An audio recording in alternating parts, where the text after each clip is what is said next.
folks, welcome inside the Parisi Palace, high above 3773 East Broadway. This is a live edition of the Jake Feinberg Show, coming on Power Talk. Please go to our website, powertalk.live. Download our free app to your smartphone so you can stream all of our live local programming, including Solomon on Blast, the Jim Parisi Show, and yours truly, the Jake Feinberg Show. Can't thank you enough for making us part of your day today on this beautiful Sunday. And what an honor to speak to as the spirits do. They have a funny way of working, and I found this album in a dollar bin here in Tucson called 6680 Lexington, and I saw it was on MGM, and my show after 8 years and 4,000 interviews was catalyzed by vinyl and reaching inside the vinyl record and pulling out a lot of luminary cats and a lot of unsung heroes of music. And so I pick out this album. I said, well, it's probably kind of vanilla. It's on MGM. I don't know. It looks a little bit weird, but it's kind of in my pocket. I go home, I look on the back, and I'm like, oh my God, Dave Garland, my brother's on this album. And so I play it, and it's one of the most sophisticated pop records. I don't know what the folk, psychedelic pop folk records I've ever heard in my life. And when I was talking to Dave, I said, well, are you in contact with any of these cats? And he said, yeah. I mentioned Art, my guest, and he said, yeah, I have Art's number. And now I get a chance to talk to one of the greatest unsung musicians in our cultural heritage, Art Munson. Welcome to the Jake Feinberg Show. Thank you, Jake. I wanted to ask you, we talked on the phone to set up the interview, and you said, my weeks are really, I take the time that I spend to cultivate my music very seriously. I need that time. And I wanted to ask you how you take the music seriously, but how you don't take yourself that seriously. I probably take myself too seriously.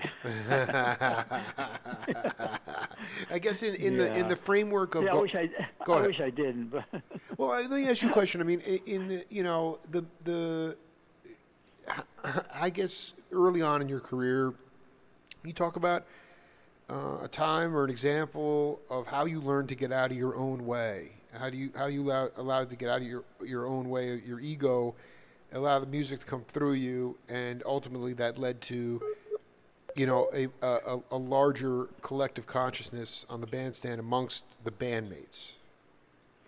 Well, that's a good question. I probably have to think a couple hours about that. Welcome to the Jake Feinberg Show.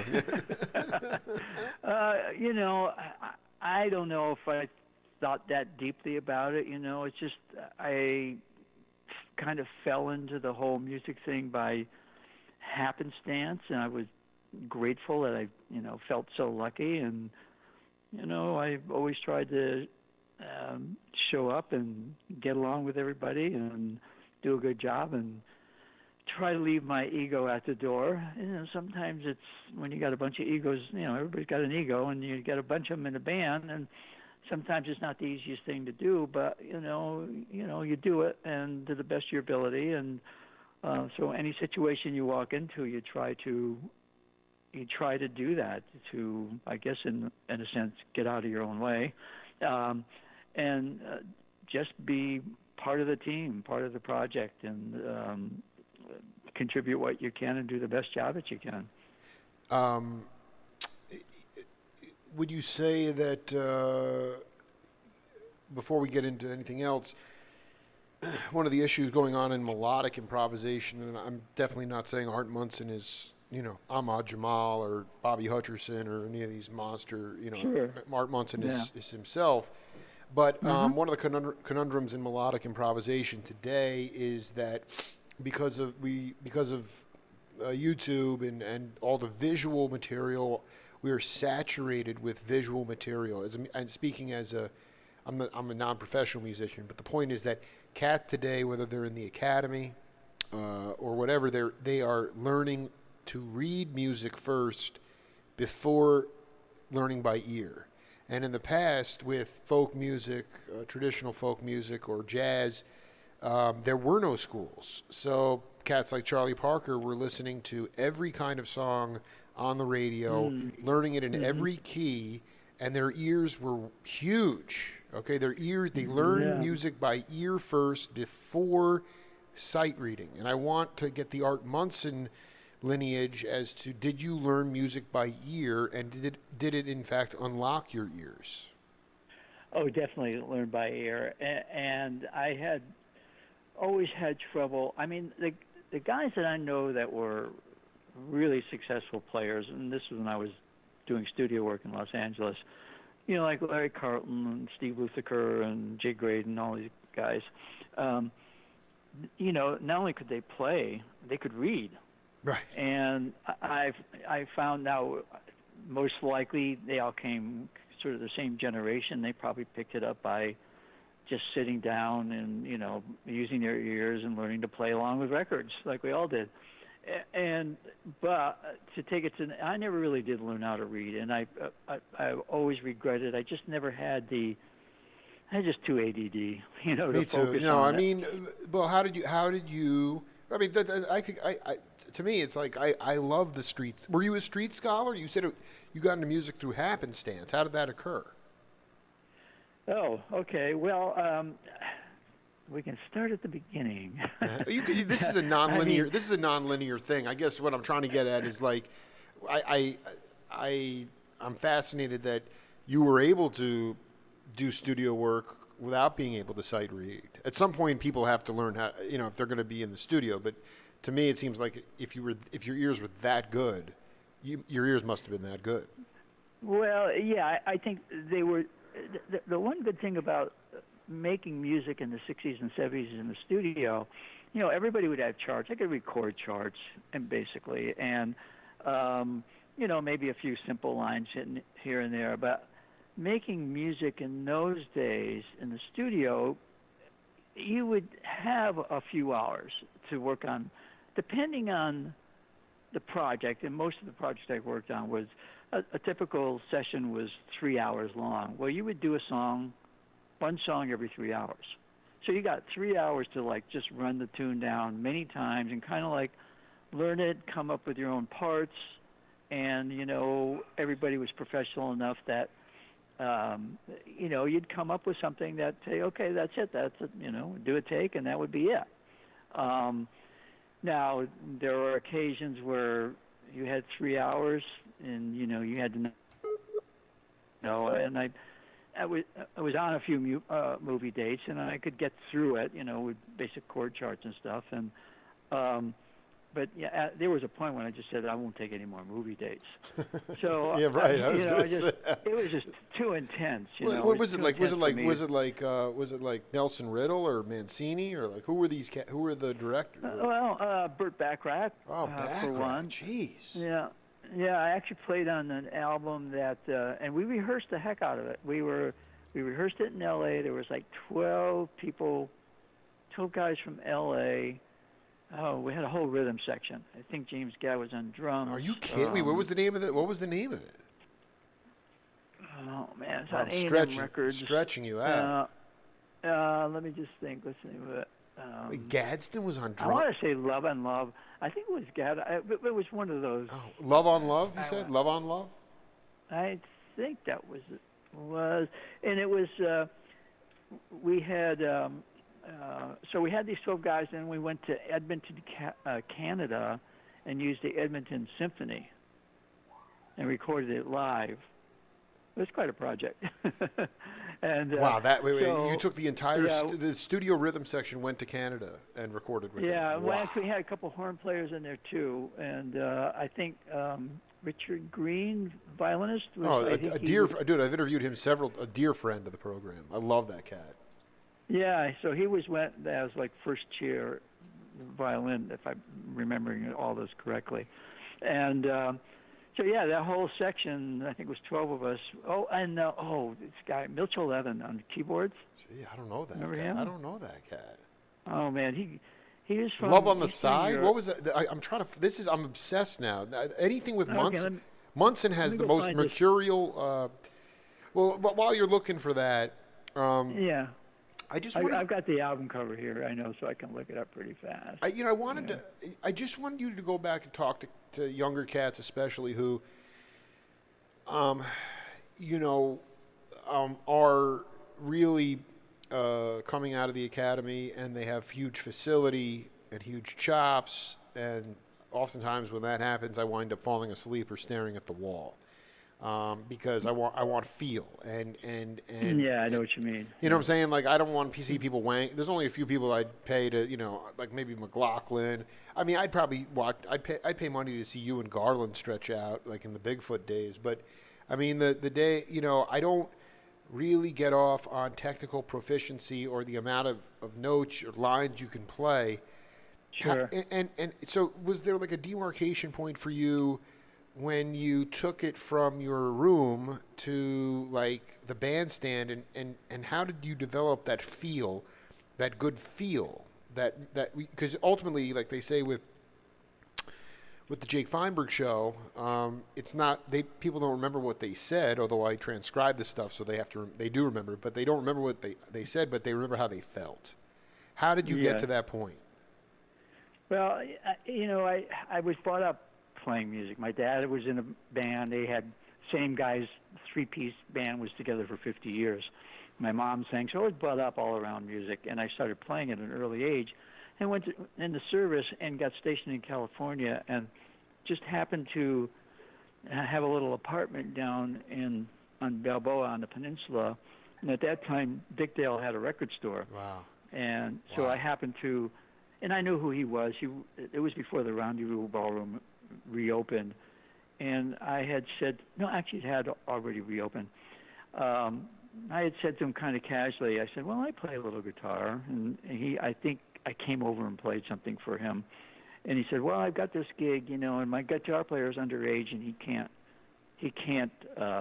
make that because he's underage. And he said, do you want to do it? You know, and I said, okay, sure, I'll do it. And so from that time, you know, I started playing with him, even though I was still in the service. He said, well, I want you in the band, but my dad won't pay you. He doesn't want to pay you. And I said, that's okay. I don't need any money. I'm just happy to be in this band with all these little surfer bunnies around, you know. Right. Nice, pretty girls. And the Rendezvous Ballroom. That's great. But also at that, then I had to go overseas. I came back and got back into the band again. And one of the guys in the band, Barry Valera, was a sax player, also a great blues guitar player. He says, well, excuse me. So I would. Wait, I want to. Hold on. You dropped out. Hold on. You dropped out the Barry Valera. Was that Butch Valera or somebody else? That's Butch's brother. Okay. So what did he? You cut out there. What did he say to you? So he said, "Why don't you, I'd like it. Why don't you come down and sit in with me with these guys down in this club in Santa Ana called the Black Derby, I think it was called." And I would just, you know, I wouldn't. I said, you know, I'm pretty shy. I don't really want to do that. Finally, I went down to do that, and it turns out to be the Righteous Brothers. Oh, and man! And they had just released their first record, Little Latin Loopy Loo, and which was a regional hit. This was before, you know, they really made it big. So then I started sitting in with them in addition to playing with Dick. So here I was playing surf music in one band and, you know, soul, rhythm, and blues, you know, and this other group sitting in with them. So, you know, I got a pretty good, you know, rounded education in terms of just playing different kinds of music. And then at some point, we had a little band that was just doing, you know, playing bars. And so in that band, we were playing jazz. We had a really great sax player, and just the rest of the musicians were excellent. And we did, you know, a lot of jazz. I was never really a jazz player, but, you know, kind of like jazz. The other guys were real jazz players. I wasn't. But so, you know, I got to, and another thing, around that same time, early 60s, I picked up the Gerald Wilson album. Are you familiar with Gerald Wilson? I interviewed Gerald. I got to send you that. Okay. He may not have been on the index. Well, which album? Was it a big band album or was it Moment of Truth? Yeah, it was a big band album. It was the one that he had Rabbi Shankar, all those kind of tunes. Wait, I don't know, but he was doing raga tunes, or Ravi was on the album? well, they weren't, but they were. He was inspired by. I think one of the tunes may have been even called "For Ravi." I And don't it even know had that Miles, one. I think it had Miles Ahead on it. It had a Miles Davis tune on it. It was a great album. Oh man, it was a killer album. Damn. And Joe Pass is guitar player on it. Oh yeah, well no, And- and you know, actually, just for the record, I believe Gerald Wilson was the first cat to incorporate a Hammond B3 with Groove Holmes in a big band. That's right. Groove Holmes is on this record Okay, too. so I know that album. Anyway, go ahead, yeah. Okay. So Joe Pass, and so I heard Joe Pass, and I went, oh my God, who's this guy? So I called up, 47, local 47, say, can I have his phone number? So he got his phone number, and he had just gotten out of Synanon, which is a rehab for, I know it drug well. addiction. I know it well. I called up Joe and said, I'd like to take lessons. So I studied with him for a while, and also studied with Barney Kessel for a while. Did you? Yeah. Dude, Garland is so. I cannot.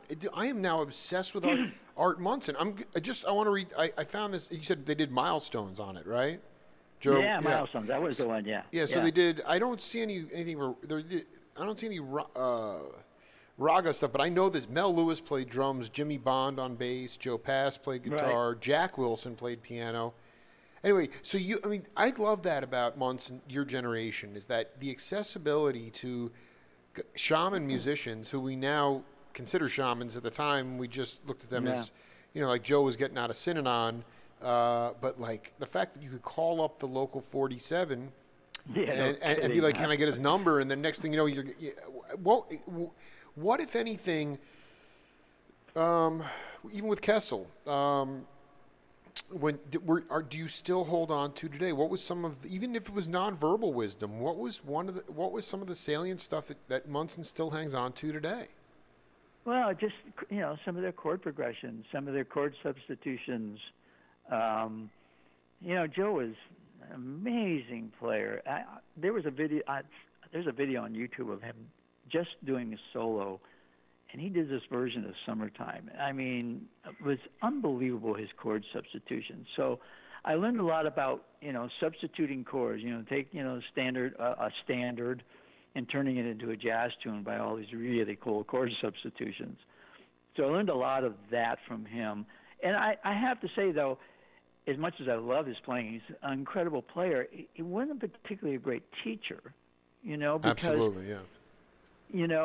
I'd say, well, why did you play that? And he said, I don't know. I just felt it. It's so classic. Well, first of all, there's the old moniker that the best in sports, it's also true, the best players are not always the best coaches. Same thing holds true to the players, but that's Joe Sample. My first book's coming out, Art, and I can't wait for you to get your eyes around it because you're going to lose your mind. But one of the passages in it is from one of my radio interviews with Joe Sample. And another great one. Okay, and Sample, but this leads into what you're talking about with Pass.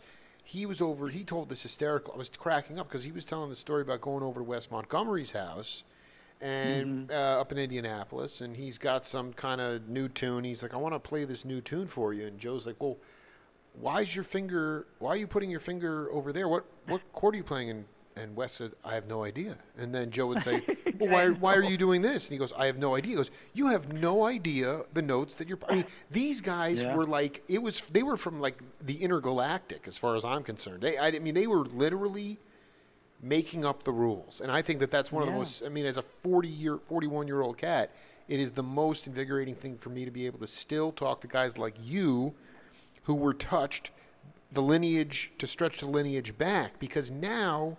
You go to school for music, and and there's a Pat Martino guitar book, and there's a Kenny Burrell guitar book, and there's this book, and it's there's just so much, as opposed to and it's almost impossible now to unplug and just go off the grid and do your own thing, and you're lucky that you were able to do it. Yeah, I know. I mean, I look at the way the state of things are now, and believe me, I'm still writing music and listening to. I like staying in touch with what's going on because I'm writing production music now. I need to stay in touch, and I can find good in everything. I don't care what it is. You can give me hip hop, you can give me whatever it is, and I can find something I can love about it.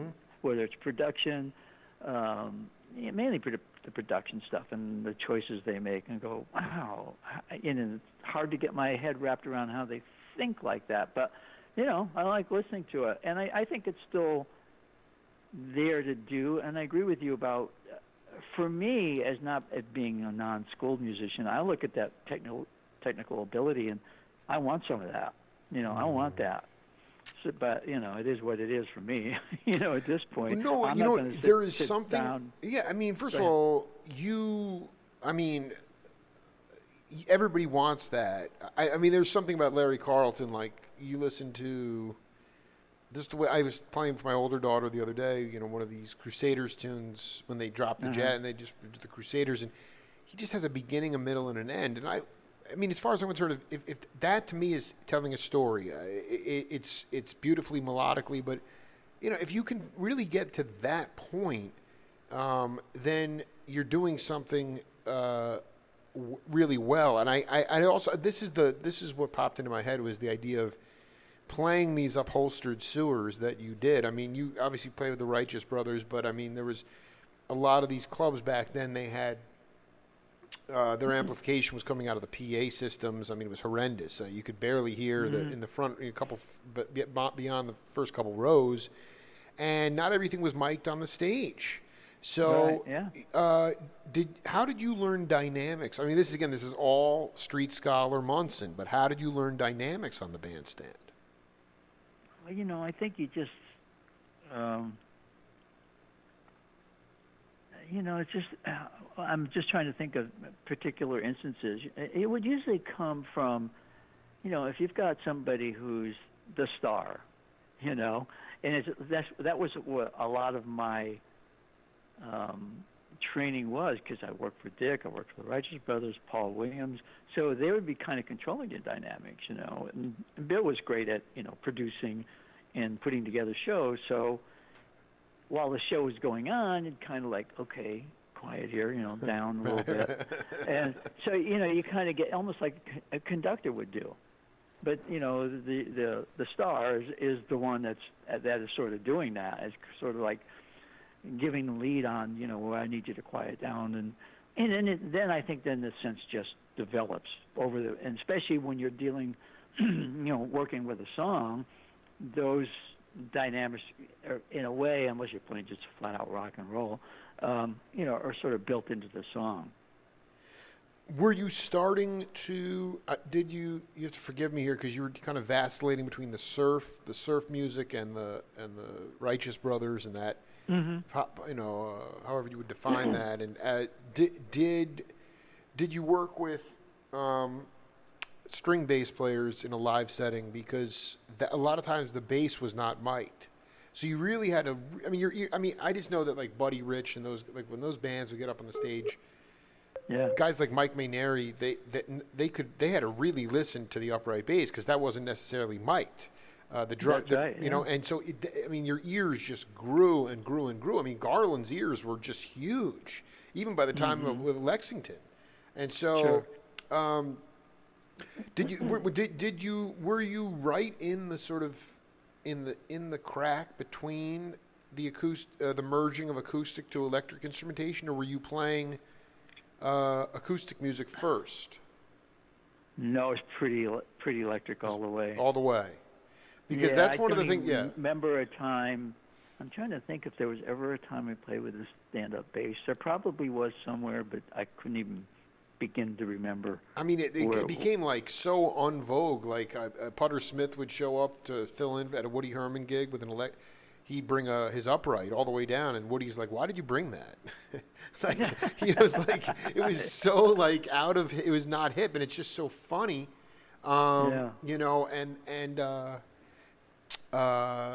so. But so I've interviewed Jim Fielder and Larry Beckett, who were part of the high school band with Tim Buckley, and they were folk musicians. And Jim Queskin was that kind of cat, and David Lindley, who I've interviewed, is all these guys. So they and they never really went Queskin, but I mean, ultimately they started acoustically and went into the electric part of it. But even that early electric period, technology had not really caught up yet. I mean, Sure. and so, learning. That's what I hear today. You talk about kind of staying in touch with pop music. There are just, you go see some live music and cats turn it up to 10, and it never comes down from 10. It just stays at 10. Yeah. There's no dynamic Yes. range. And it's Yeah. very disconcerting to me. I mean, you can't dance to that music, And Yeah. even when you were, have you always made a conscious effort to include dynamics in whatever working group, if you were the leader, conscious dynamics in a live setting? Not that I can think of. I mean, I really, I can't think of that was anything that was conscious. If it did happen, it wasn't consciously. But it wasn't like you were playing at one volume and it never changed. I mean, it wasn't like you were just at 10 blasting away. Depends on the song. Right. And it depends on the structure. I mean, you might have, think about some blues songs, where I remember Barry used to do this a lot when he'd play. He'd try to get the band to come down, and they'd have some dynamics built in to what he was playing. But I can't think that I, ever consciously did that. It was really up to whoever was, the singer, the song, the leader. I never. There's only one point where I actually led a band, and it was just a little bar band because I had never done it before. I decided somewhere in the middle to late 60s I wanted to do that. But, we always kind of played pop songs at the time, and they were all pretty much full out. We're just basically a cover band. You hear the record, and you play it like it is on the record. Talking to Art Munson here on the Jake Feinberg Show.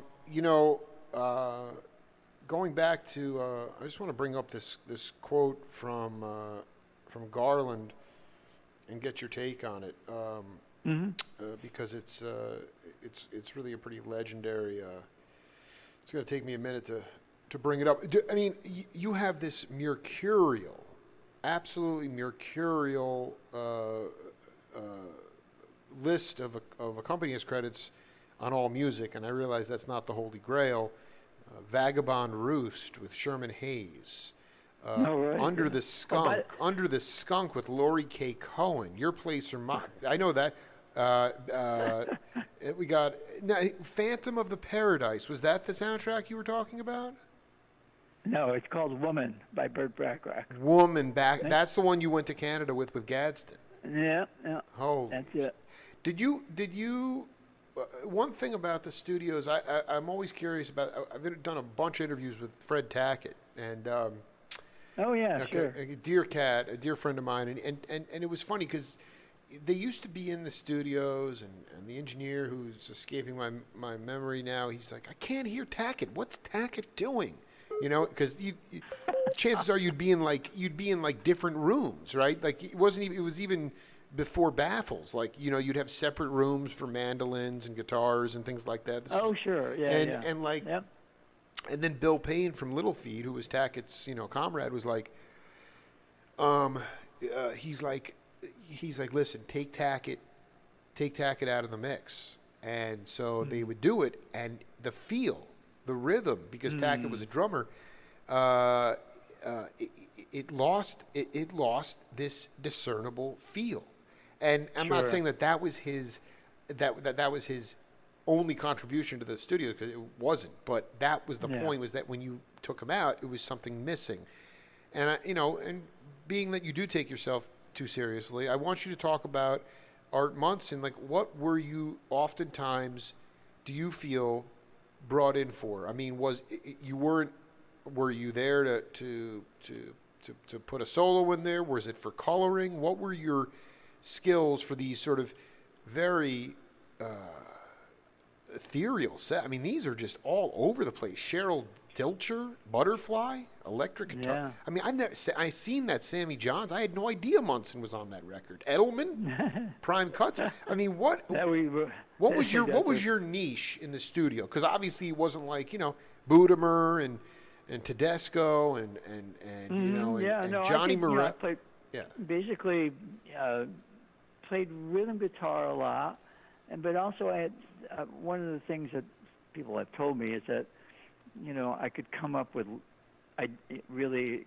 kind of memorable licks that would become part of the song. Huh. So Anything in might, particular you can point to? Any particular track or record? No, the only thing I can remember, and this was a demo that I did because I was producing a lot of demos in the '70s for A&M Records, their publishing company, and two writers that I worked with a lot was Richard Kerr and Will Jennings that had a whole bunch of hits during that time. And one of the hits was, I can't remember. It was either Barry Manilow or Dionne Warwick. But Richard played this little kind of passing little lick on his piano, and I just picked up on it and started using it in the song. And that lick it turned out to be a very memorable lick. I can't remember. It was a Barry Manilow record, but maybe somewhere in the night. So it was just like almost like it was just like boom, like just this essence. It wasn't necessarily I could find little licks that I could put in that would land in the right spot that wouldn't get in the way of the vocalist of the song, and it would become a little hooky lick. And I had somewhat of an ability to do that. I can't say when, but I've heard people say that. And I never thought about it much, but I have heard people say that, and I really can't point to anything. I suppose if I went and started listening to all these records, which I can't even imagine doing, I could find some. Yo, listen, when I come to LA, we're going to be doing a Facebook Live interview. If you have any extra copies of any of Vagabond's Roost, I need to get a hold of that immediately. I actually have pretty much all the albums I've ever Munson, played on. I mean, this is so in my pocket because this is so outside of. I mean, like I said, I stumbled upon Lexington, and it just blew my mind. But I want to read you this quote before we get into that. This is from your buddy Dave Garland. David. He said, when Bigfoot opened for the Grateful Dead, it was bizarre. They were telling us, quote, when you walk down the staircase, don't put your hand on the rail. We like that stuff. We like the LSD. But we figured it was best if we didn't go out and play on that stuff. That was big time for us, and that was before he met Bob Weir. But Bigfoot, can you talk about that band? How that band came to be? There is an album. I've never seen it. You did press an album, but what was that band about, and how did you wind up making it to the Bay Area? Let's see. We must have gotten that after we did the album. It was on Windrow Records. David Winter and I forgot Rose was his last name.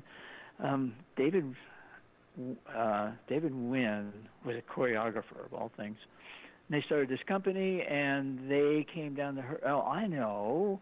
Don Randy. It was Don Randy. A dear friend, another beautiful. Yeah. So friend. Don, I had met Don during the sixth Righteous Brothers album, but pretty much all the ones after that I did, and so that's how I got to meet a lot of LA, players. And so Don, I knew Don, and Don was involved in. How did you meet? Do you remember how you met him? He was in a trio. Like he had this is way before the baked potato and stuff.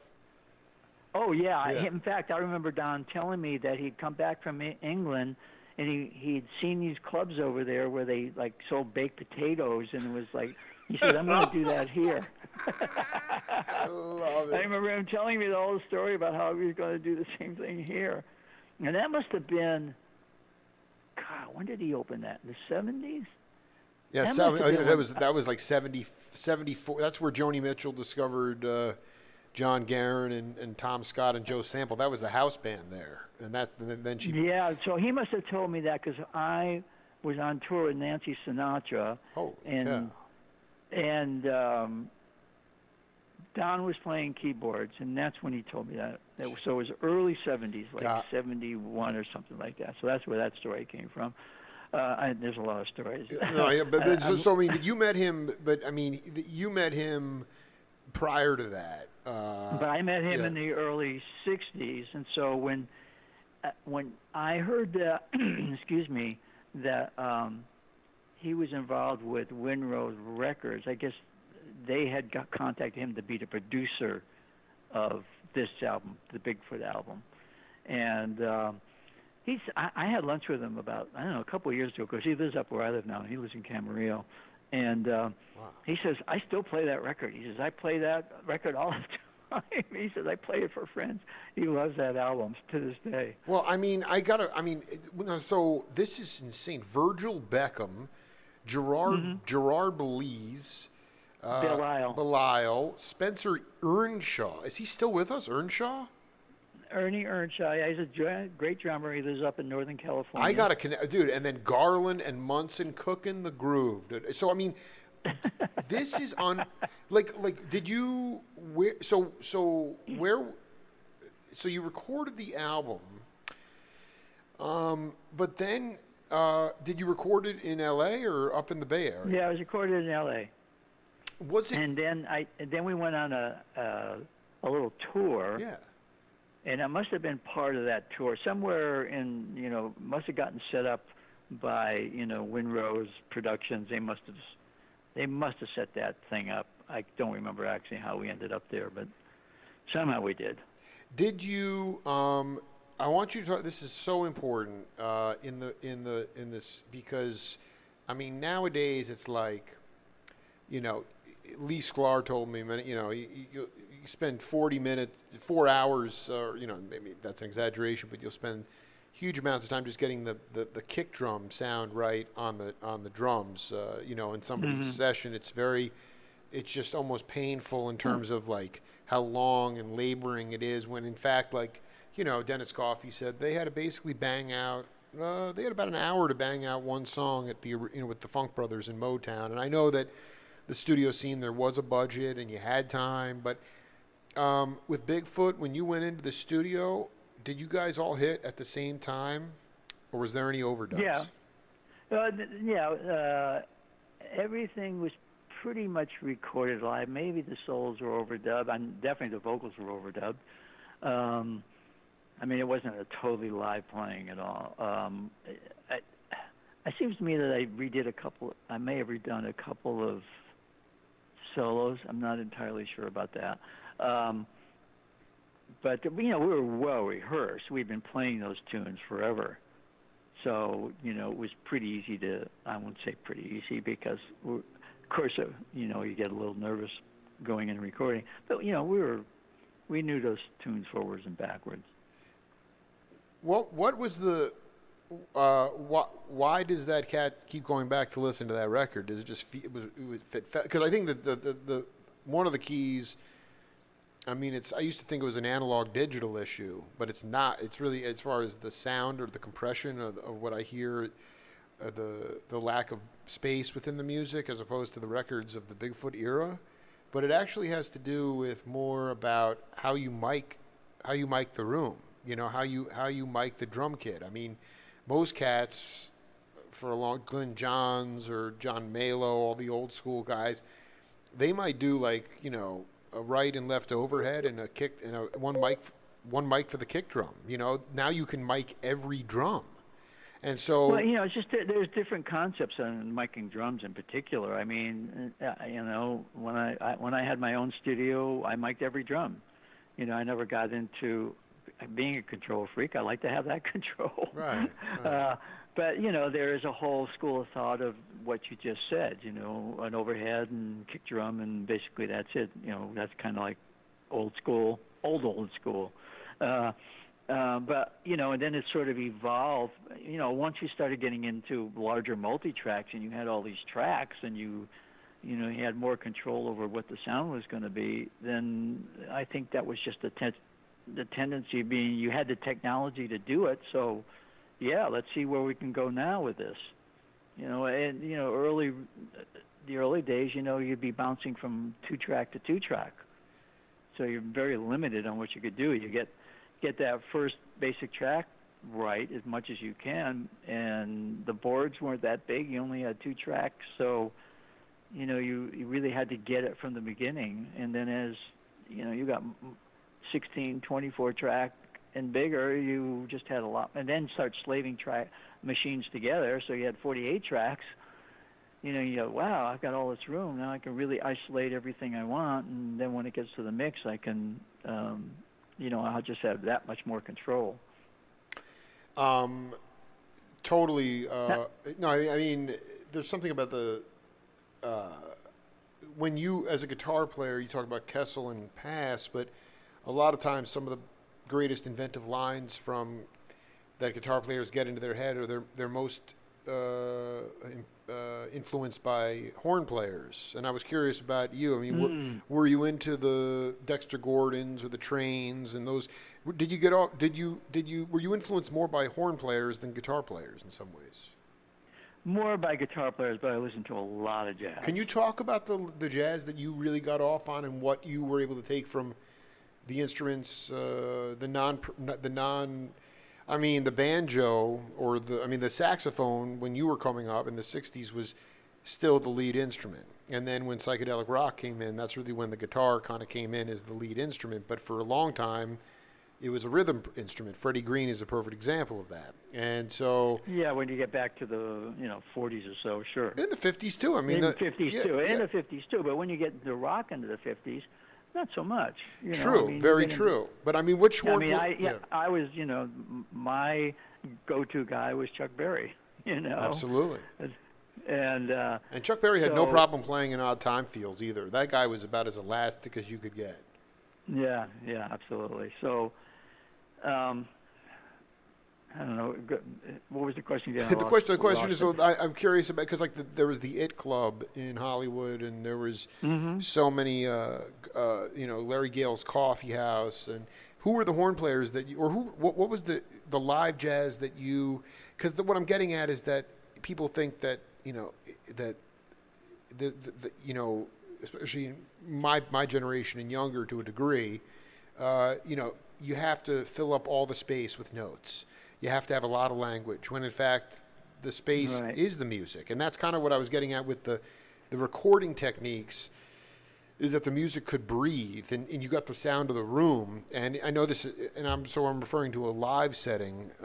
Could you talk about an impactful moment as an observer with some jazz that you took in that blew your mind? Well, let's see. I always loved, like Miles, that kind of more modern jazz for the 60s, Cool jazz. Cool jazz. Yeah, exactly right. I used to go to Shelley's Manhole a lot. Oh, I love it. Larry Bunker. Yeah. I mean, these guys were legendary cats over there. Yeah, dude. I used to go there a lot. And then there was a jazz club out where Joe Pass used to play in North Hollywood, and I can't remember the name of that place.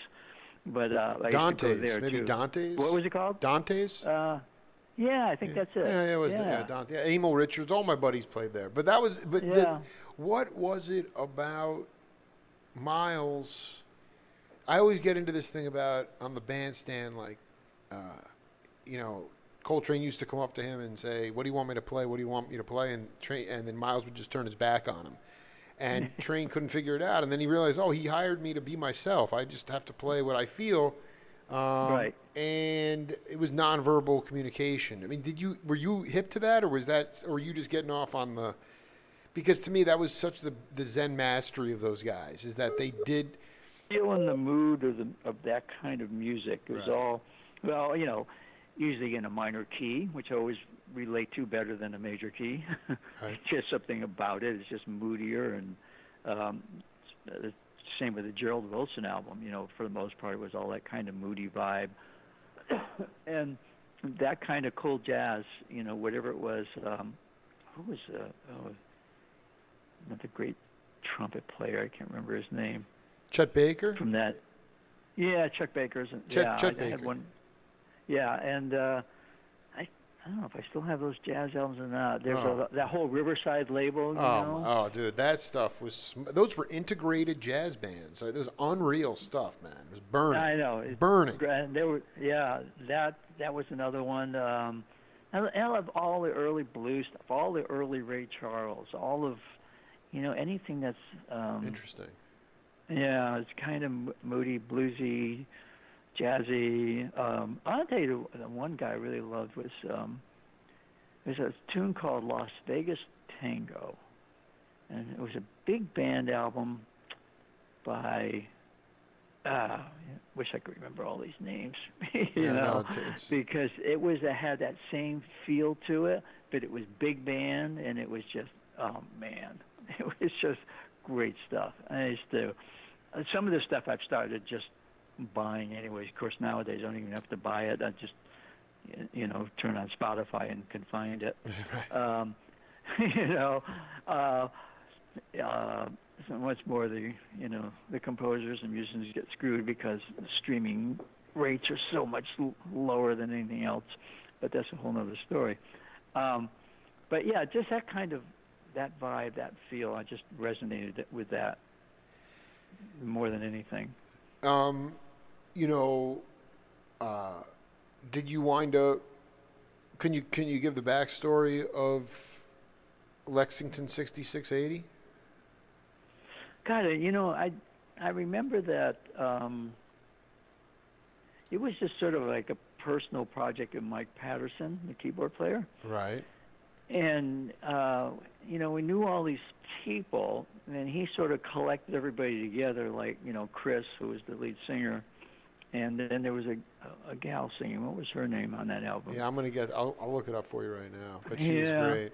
I can't remember her name. And it was just a kind of collection of people that he knew, and we knew. And, Chris was this incredible singer, man. And, he's since passed on a long time ago. But he had somehow gotten the attention of both Bill and Mike. In fact, Bill produced a record on him that was a big hit in the neo-soul in northern UK. Get out of here. You know about that record? No. I think I produced it with Bill, and it's called. Is it Bonnie Bowden was the singer? Yeah, that sounds right. Right. No, this is So it was Joe Lamano on bass. Yeah, he's still around. He lives up in Silverado Canyon. I got to get to all Ernie Earnshaw. Is that the same cat? Ernie. Yeah. And it was the same guy in Bigfoot as Earnshaw. Yeah, exactly right. Yeah. Virgil Beckham. Munson on acoustic, vocals, rhythm guitar, lead guitar. Garland, the animal, organ, clarinet, flute, sax, percussion. That's Mike Patterson. I don't remember him. That sounds right. I don't remember him playing clarinet, but I guess he did. I mean, so when Patterson came in, it was like he had all this original stuff, or I guess I see some Bill Medley stuff here, and Munson, Drink My Water. Drink My Water. God, I don't even remember that. Be My Woman. Let's see if we can. Let's go back in the time machine here, and but it was basically a boutique project. Yeah, and he because at that time the Righteous Brothers were on Verve, which was MGM, right? And he knew Mike, what's his name, pretty well, and gave him the deal. Well, let's go back here and play a tune for Art Munson. He co-wrote this song and hopefully still seeing royalties for it. We'll come right back. No, I doubt. I've never seen. I don't think the thing ever sold anything. Well, it's in my heart. Here we go.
Music on the Jake Feinberg Show, brought to you by Abbott Taylor Jewelers, Craig Pretzinger of Allstate Insurance, and Dr. Butch Diggs of Diggs Dental. And can't thank them for their support, so we could play tunes like that for the legendary Art Munson. Does that bring back any memories for you? Oh, man. You know, I forgot what a great singer he was.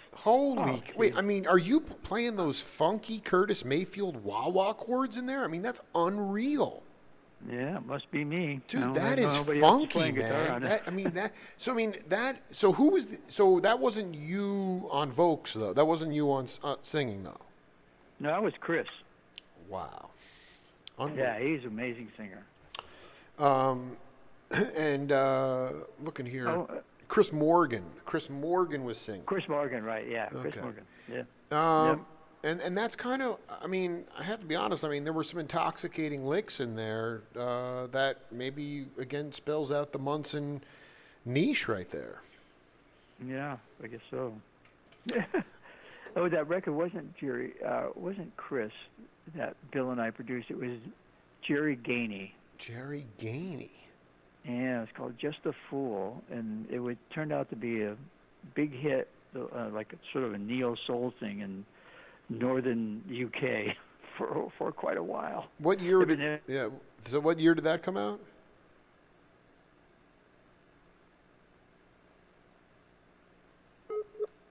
Somewhere. Yeah, interesting stuff. I mean, like, if you're in today's paradigm, I mean, you're doing. I was just talking to somebody,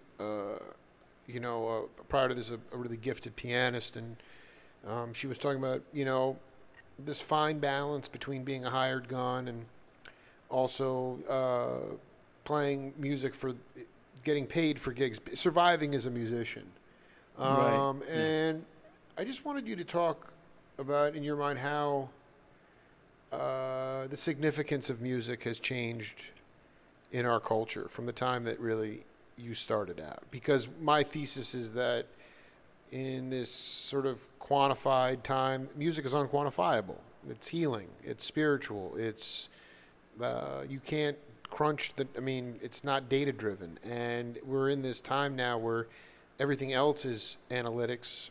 And so music it's become completely bottom line, but it's also, there's this overarching sort of point that it's become a musician's gift to the world, as opposed to actually a viable profession. And I just wanted you to riff any way you wanted to on that whole topic.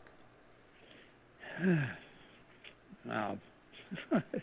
That's a head full. You can. I mean, I guess, is it more, how has the significance of music changed in our culture? Yeah, I think it definitely has gotten more bottom line driven, I think. I mean, I think there's always been an aspect of that to it. But, I think it's just the way technology is. It's the way things move on. I have a website for composers, and we talk a lot about this, about how things have changed in terms of music, because a lot of we have composers on there from every age group all over the world. And there's a lot of, wringing hands, woe is me, the music business sucks, and, what are we going to do about it? But I kind of look at it as like, times change, things move on, but there's always opportunities. Interesting. There's always opportunities. You just have to be open to the fact that, it's not the way it was, Right. You don't get, get a piece of music put in a show and get $10,000 license fee. Then you can go out and buy it now for $39 and get a license fee. But, there's other ways to make money and enjoy doing it. I mean, to me, I love making music, but if I was making music, in a vacuum, I'm not so sure I'd be happy about it. I dig, man. I dig it. Payoff. Yeah. Well, that's so you're okay. So there's can you give an example of a conversation where you say that what you just said, it's different, but there are opportunities, and really more importantly, opportunities for some monetization. Can you give an example? Yeah, I mean, well, first of all, look at how some of these young kids have gone on YouTube and become phenoms in terms of making music. Obviously, loving how they make music. It may not be the way we make music. I mean, I've got a nephew who's 20-something, and he's doing incredible stuff, just off of his laptop. Okay, I'm going to stop you right there. Though. I mean, that's okay, but that's great because that happens a lot. But making music. I think that's one of you just hit on it. My earlier question about how the significance of music has changed. There's just so much music made in people's rooms, and I just don't look at music as that's. I mean, music is a conversation. It's Bill Evans, Paul Motian, and Scott LaFaro. It's people bouncing. It's made by human beings. Not off a laptop. It's all valid. I mean, music is music. If it's going to move the audience, it's obviously moving audiences somewhere, right? Or else there would be no avenue for it to be out there. It may not be the way that you like to process or, be served music, but for somebody else, it's fine. It's such an individual thing about how you want to enjoy music. I mean, I don't know how to do that. I'll try to do it just because I like the challenge. I just say to I mean, when the drum machine came in and producers would say, hey, I want you to start playing straight beats because that's how this hit record was made. And then all of a sudden the drum machine came in. You don't have the human heartbeat in drums. And the rhythm is so quantized. I mean, you're right. Yeah, that's true, but that's just another subsection of making music. I love how you're really being a contrarian. I like it right now. I like it. Yeah, no, because I mean, look at it. So there's a place for all of it. I guess that's my point. Right. There's a place for all of it. There's a place for drum machines, synthesizers. There's a place for a bunch of guys and gals getting together and just jamming it out. And pick your poison. You like that? Okay, I'll go live there as a as an audience. I'll go live in that place, or as an audience, I'll go and I'll, this nephew, he's in something called a chip band. What's this that? will crack you up. Yeah, go ahead. It's a chip band. So what they do is usually it's just a couple of guys that do it, or a couple of people. I mean, let's not be.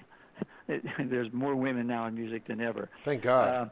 Yeah, and so, but in this case, what they do is they took the old Atari computer, 8-bit computer, and they program like songs. But then what they do is there's a 4-piece band, and the nephew is a drummer and keyboard player, and also works for a pretty good music library, doing commercials and stuff.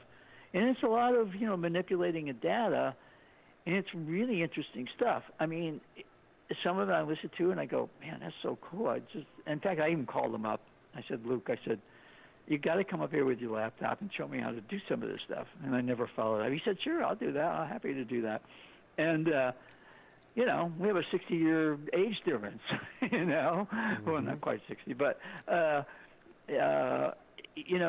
I'm interested in that stuff, and I think that everybody has that ability. You just go, is this what gets you off? Fine. If it isn't, then fine. And you go find the stuff that does get you off. I dig. Yeah, I dig. No, you're 100% right. I just think, you know what it is, what's being I wish the pop music of the artist development process, I mean, just thinking about Joni Mitchell, James Taylor, Bruce Springsteen, Sure. Those guys did not have a radio hit for the first 2 or 3 albums, but the company stuck with them because they called it was, and then all of a sudden they got it back tenfold. And that's the issue I have today is that you're right. You have to seek. You find what gets you off, and you go seek it out. It's out there. I agree with you. Yeah. But it's definitely out there. And but in terms of there's many more avenues now for people to, who, let's face it, as a musician, a creative person, we're all pretty sort of, what's the word I want? Okay, there's a couple of words I want. We're all insecure. We're all shy. Right. And we all sit in our rooms and make music and dream, right? So now you have the ability for a lonely soul sitting in a room with a computer and saying, I've got something to say, and I can get it out into the world now. Whereas in the past, that might not be true. So maybe you have better adjusted people because they're able to get this stuff out into the world. You might not like it. It might not even go anywhere. Then again, it might. You might be in a chip band. Who would think of that? Take an old Atari computer, turn it into some sort of musical device, and build a band around it. I think that's freaking cool. Might not be your idea. No. I mean, I'm trying to process. I mean, I don't mind having digital loops incorporated into a live band, but I do want real human beings, real heartbeats, real percussion, and real conversation. And that's what I get off on. No, and I have nothing against that either. No, I mean, you know what I'm saying? Joe Pass, the legendary story that Dennis Coffey told me. Did you know Dennis Coffey? I mean, at least you know who he was? One of the original Funk Brothers. Did you know Dennis Coffey? It was somewhere along the line. I know we passed because it was in that same era. Right. So he was like, one of the original. He was the second iteration funk brother out of Detroit. But when he moved out to L.A., he started to take lessons from Joe Pass. And it's funny because I don't think Joe was the greatest teacher, like you said. But the point is that, I mean, come on. I mean, it was Joe Pass. So Coffey still was freaking idolizing him. And then he went back to Detroit in the late '70s and Joe came through town and was playing with Ella Fitzgerald, and Coffey tried to get the word back to see if he could, say hi to Joe and meet Ella after the show, and Joe walks up to him and introduces him to Ella. He said, "Ella, this is Dennis Coffey. He's the disco kid." Really, Oh I mean, my just God. going, but it was like, like, so there's something, like, you're like, okay, like, I like early disco before it got too, like, Gloria Gaynor-ish. I mean, you're right, it's everywhere, and there's something for everyone, and it gets other people off. I don't want people's ears to be locked. I want the rhythm to be round. I don't want quantized rhythm. I mean, these are all things that I'm just preaching from the top. But I just, Sure. and that's the point, is that for my daughters and future generations, I want them to understand how real music is made, like 6680 Lexington, like Bigfoot, or like any of those Joni Mitchell albums that didn't have, and that's the thing now. You get your 20 seconds of fame or your flavor of the week, and then you're gone. You don't have a Yeah. chance to really build that momentum at the pop level. And that's all I mean, the pop music in the early 70s was righteously burning. I mean, it was unreal. You could turn on the radio and have a ball. And Yeah, yeah, now yeah. it's just a No, little... I know. I agree with you. Yeah. Yeah, it's definitely more, it's in some ways more mechanized. When you Mechanized listen is the right word. Yeah, yeah. When you listen to it now, but there's some, production-wise, I'm really fascinated by production techniques in today's music. Just transitions and Well, listen, also, I want to be drops. very clear. I mean, what you're saying is spot on, because I have found my peers and they're doing their thing. And actually, there's something to be said about, I mean, you go back to iconic albums, Brian Auger's Oblivion Express, or all these albums on Fantasy that you could listen to over and over again. And yet today, with the music that I love, which is sort of bordering on like authentic folk music, skiffle music from the Southern California region, and skiffle music. not That's not a not new not and not in the traditional skiffle sense, but just like street scholars. But the point is that I don't even necessarily need to listen to the albums. I just love to see it live. I love I love the discarga. I love the release. I love the spiritual release of music, and that it really heals me. I haven't been physically sick in years, and a lot of it has to do with that. I'm right in front of the stage, in front of the PA stacks. I'm only getting the vibration off the stage, and I'm letting the body dance, Art, and I just love that and stuff. hopefully you're not losing your hearing. Oh, I think I'm not losing it at all because I'm not. There's no speakers. It's all just I'm getting the stage feed. I got you. I mean, yeah. I mean, I might be paying for it down the road, but I can tell you, I Yeah. feel really. We all have, believe me. Oh no, but let's Art. When I get out, I'm going to be coming out. I know your time is very precious with music. You take yourself very seriously, even though you don't. But I'd love to come out and do a Facebook Live interview with you on my show.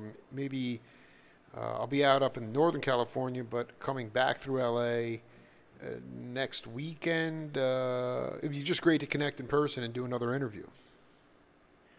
Sure, yeah. It'd be fun. I'm trying to think of what.